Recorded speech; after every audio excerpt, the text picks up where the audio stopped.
নবী করিম সাল্লাল্লাহু আলাইহি সাল্লামের হৃদয়ের এক গভীর বেদনা ছিল তার কনিষ্ঠ পুত্র ইব্রাহিমের অকাল মৃত্যু।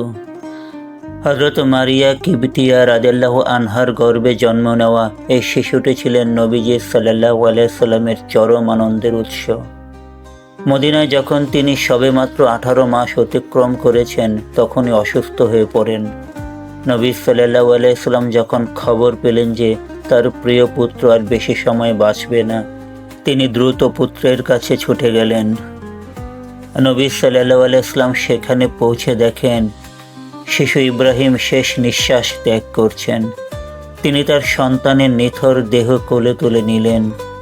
সেই মুহূর্তে নবী সাল্লাল্লাহু আলাইহি সাল্লামের চোখ থেকে অশ্রু ঝরতে লাগলো।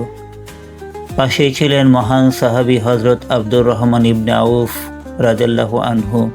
তিনি অবাক হয়ে জিজ্ঞেস করলেন, হে আল্লাহর রাসূল, আপনিও কি কাঁদছেন? নবী সাল্লাল্লাহু আলাইহি সাল্লাম অত্যন্ত দরদ ভরা কণ্ঠে উত্তর দিলেন, এটা দয়া ও স্নেহ। অন্তর ব্যথিত, চোখ অশ্রুসিক্ত, কিন্তু আমরা মুখে এমন কথা বলবো না যা আমাদের প্রতিপালক অপছন্দ করেন। এই ঘটনা প্রমাণ করে যে আল্লাহর রাসূল ছিলেন একজন মানবিক পিতা। তার শোক ছিল চরম, কিন্তু আল্লাহর ইচ্ছার প্রতি তার ছিল পূর্ণ আত্মসমর্পণ।